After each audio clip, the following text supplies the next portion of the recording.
قرآن مجید نہ تو کوئی تاریخی دستاویز ہے، نہ ہی قصوں کی کتاب ہے، نہ وہ کسی شخص کی سوانح حیات ہے اور نہ ہی کسی قوم کی تاریخ ہے، بلکہ قرآن مجید تو حضور اکرم صلی اللہ علیہ وآلہ وسلم کے عہد مبارک سے لے کر قیامت تک کے انسانوں کے لیے ہدایت اور رہنمائی کے لیے نازل ہوا ہے۔ وہ تمام انسانوں کو ہلاکت اور تباہی کے راستے سے بچا کر دینی اور دنیاوی فلاح اور کامیابی کا راستہ بتانے کے لیے اتارا گیا ہے۔ اس لیے اس میں جو قصے بیان ہوئے ہیں ان کا مقصد بھی انسانوں کی ہدایت ہے، اور اس میں مختلف قوموں کا تذکرہ بھی اسی غرض سے کیا گیا ہے، چنانچہ انسانوں کو یہ سمجھانے کے لیے کہ قومیں عروج سے زوال کی طرف کیوں اور کیسے لڑکتی ہیں، افراد پر اللہ کی رحمت برستے برستے کیوں رک جاتی ہے، رحمت کی جگہ اللہ تعالیٰ کا غضب کیوں برسنے لگتا ہے،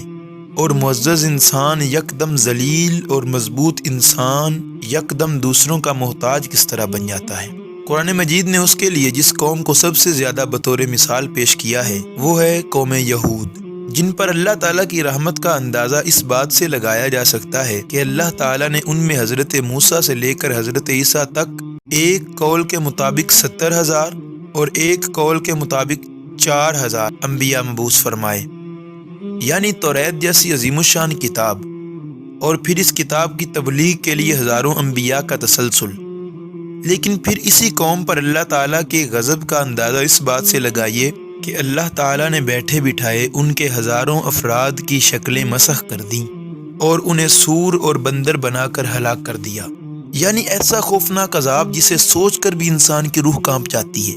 اس قوم کے عروج کا اندازہ اس بات سے لگایا جا سکتا ہے کہ اس قوم کے انبیاء اور بادشاہوں کے لیے لوہا نرم کر دیا گیا،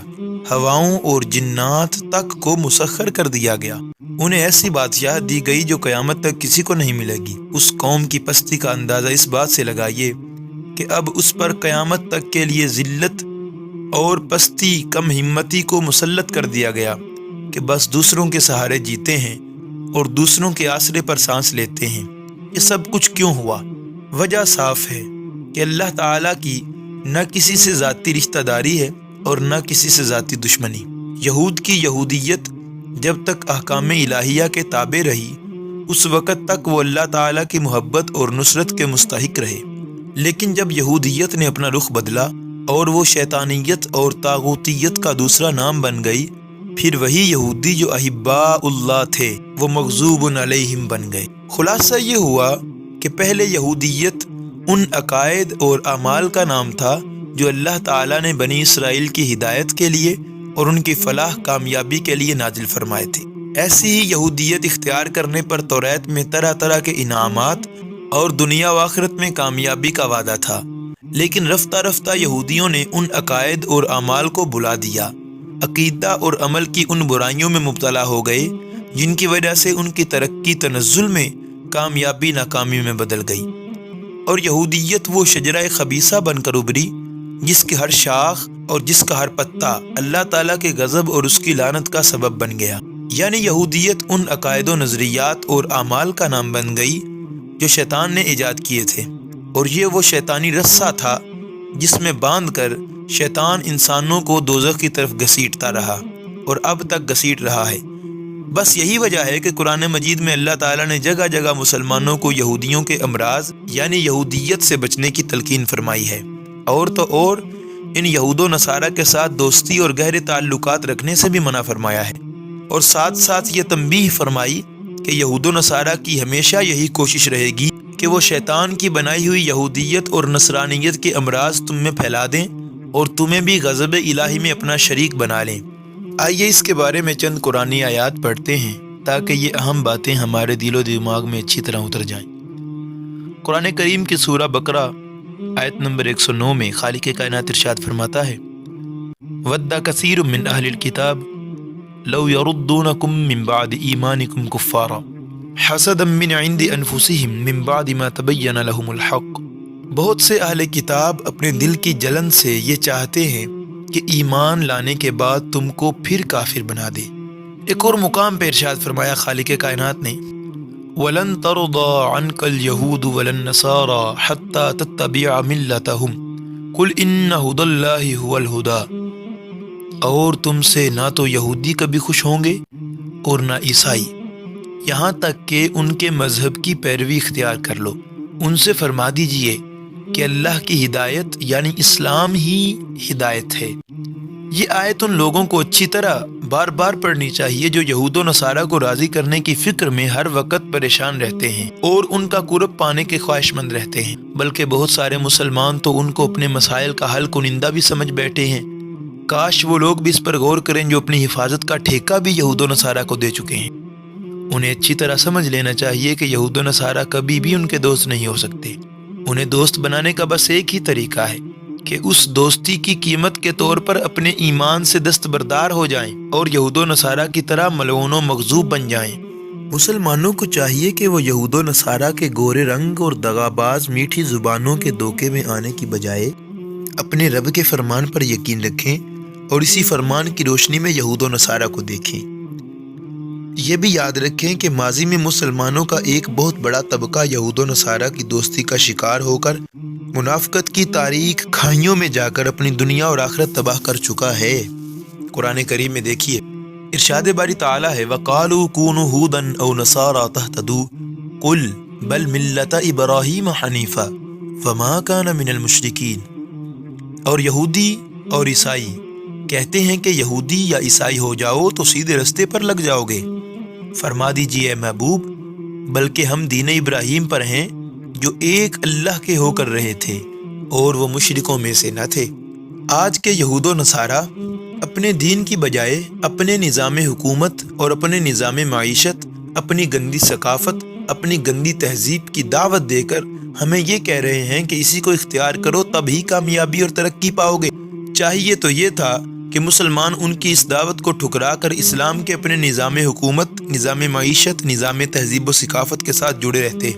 لیکن افسوس صد افسوس کہ آج اکثر مسلمان یہود و نصارہ کی اس کفریہ دعوت کو دل و جان سے قبول کر رہے ہیں۔ یہودیت اور نصرانیت کے گندے امراض کو اپنی زندگی کے ہر شعبہ میں اپنے گھروں تک گھساتے جا رہے ہیں۔ ایک وہ وقت تھا کہ یہ قوم اللہ تعالیٰ کی محبوب ترین قوم تھی،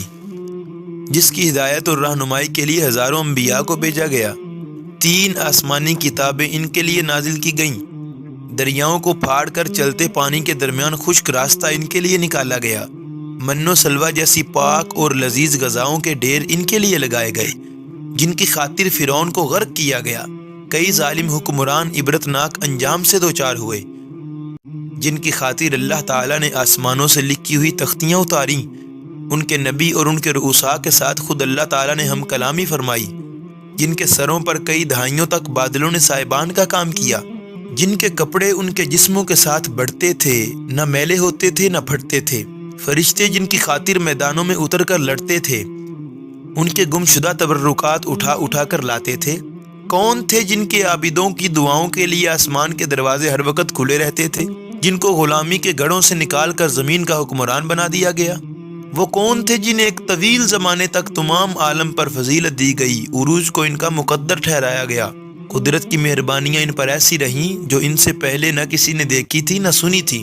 جنہیں اتنی عظمت ملی، عزت ملی، یہاں تک کہ اللہ تعالیٰ نے انہیں اپنا محبوب قرار دیا۔ لیکن جب انہوں نے اللہ تعالیٰ کے نبیوں کے احکامات کو ماننا چھوڑ دیا، اپنی من مانی کے احکامات انہوں نے خالق کائنات کی طرف منسوب کر کے ان پر عمل کرنا شروع کر دیا، انبیاء کو قتل کرنا شروع کر دیا، تو یہ مغضوب ترین قوم ٹھہر گئی۔ نبی پاک صلی اللہ علیہ وآلہ وسلم نے بہت پہلے مسلمانوں کو اس خطرے سے آگاہ فرما دیا تھا، مگر اس دور کے اکثر مسلمان اس سے غافل ہیں۔ وہ اسلام سے ہٹ کر یہودیت کی طرف قدم بقدم بڑھتے چلے جا رہے ہیں، حالانکہ اسلام اور یہودیت آپس میں ذرہ برابر بھی میل نہیں کھاتے، کیونکہ اسلام توحید کا علم بردار ہے جبکہ یہودیت شرک کی داعی ہے۔ اسلام میں اللہ اور اس کے رسول کی اطاعت ہے جبکہ یہودیت آزادی اور نافرمانی کی علم بردار ہے۔ اسلام میں قربانی اور بہادری کی دعوت جبکہ یہودیت بزدلی اور خود غرضی کا دوسرا نام ہے۔ اسلام کا منشور محبت جبکہ یہودیت کا منشور تجارت اور بزنس ہے۔ اسلام صداقت اور عقل حلال کی تعلیم دینے والا جبکہ یہودیت جھوٹ اور حرام خوری سکھانے والی۔ اسلام حکومت کا حقدار صرف خالق کائنات کو سمجھتا ہے جبکہ یہودیت یہ حق عوام کو دیتی ہے۔ اسلام ادب سکھاتا ہے جبکہ یہودیت گستاخی کا دوسرا نام ہے۔ اسلام حیا اور پاک دامنی کی دعوت دیتا ہے، یہودیت جنسی بے راہ روی اور فحاشی کی علمبردار ہے۔ اسلام عورت کو مقدس امانت قرار دیتا ہے، جبکہ یہودیت عورت کو نفع بخش تجارت سمجھتی ہے۔ اسلام فکر آخرت کا نام، جبکہ یہودیت دنیا کو مقصود بنانے کی دعوت دیتی ہے۔ اسلام غیرت اور شرافت کا نام ہے، یہودیت بے شرمی اور خباثت سے مرکب ہے۔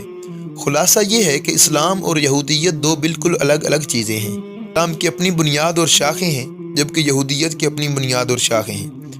اور اسلام کی بنیاد پر یہودیت کی شاخوں کو نہیں جوڑا جا سکتا، اور نہ اسلام کے ساتھ یہودیت کی پیوند کاری کی جا سکتی ہے۔ نبی پاک صلی اللہ علیہ وآلہ وسلم کو اپنی امت کے یہود و نصارہ کے راستے پر چلنے کا اتنا خطرہ تھا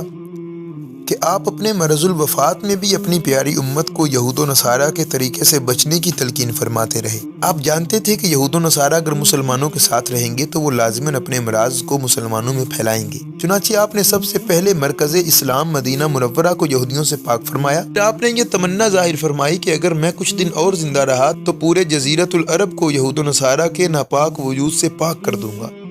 چنانچہ حضور اکرم صلی اللہ علیہ وآلہ وسلم نے ارشاد فرمایا، ترمذی شریف کی روایت ہے، انشاءاللہ اگر میں زندہ رہا تو میں یہود و نصارہ کو جزیرۃ العرب سے باہر نکالوں گا۔ تھوڑا سا غور کیا جائے کہ آخر یہودیوں کو مدینہ منورہ سے کیوں نکالا گیا؟ یہودیوں سے جزیرۃ العرب کو پاک کرنے کا عزم آپ نے کیوں فرمایا؟ بات بالکل واضح ہے کہ یہودیت ایک کینسر ہے جس میں ہزار کینسر مزید چھپے ہوئے ہیں، اور یہودی اس کینسر کے بیوپاری اور تقسیم کنندگان ہیں، اور وہ اس بیوپار کے اتنے ماہر ہیں کہ ہمیشہ اپنے اس کینسر پر ایسے لیبل چسپاں کر لیتے ہیں کہ مسلمان جوک در جوک مال دے دے کر اس کینسر کو خریدتے ہیں اور اپنے خون میں یہودی کینسر کے اثرات شامل کرتے ہیں۔ لہٰذا ضروری یہ ہے کہ مسلمان یہودیت کے امراض سے پاک ہو کر میدان میں اتریں، کیونکہ اگر وہ خود یہودیت کے امراض اور اثرات میں جکڑے ہوئے ہوں گے تو پھر وہ یہودیوں کو شکست نہیں دے سکیں گے، اور نہ ان کے لیے آسمان سے نصرت اترے گی۔ وہ برائیاں اور عادتیں جس کی وجہ سے یہودیوں پر ذلت اتر رہی ہے تو ان پر نصرت نہیں بلکہ ذلت اترے گی۔ اس لیے قرآن مجید نے نہایت وضاحت کے ساتھ یہودیوں کے ان امراض کو ذکر کیا جن کی وجہ سے اللہ تعالیٰ کی محبوب قوم مغضوب بن گئی۔ یہود کے یہ امراض بہت زیادہ ہیں۔ قرآن مجید کی صراحتاً آیات کے اندر غور کرنے کے بعد ان کی بیماریوں کی ایک فہرست بنائی جا سکتی ہے۔ یہودیت کے ہر مرض اور ہر بیماری کو جو قرآن کریم کے اندر تفصیل سے بیان کیا گیا یا اشارتاً بیان کیا گیا، وہ تمام احوال واقعی آپ کے سامنے رکھنے کے لیے یہ سلسلہ شروع کیا گیا ہے۔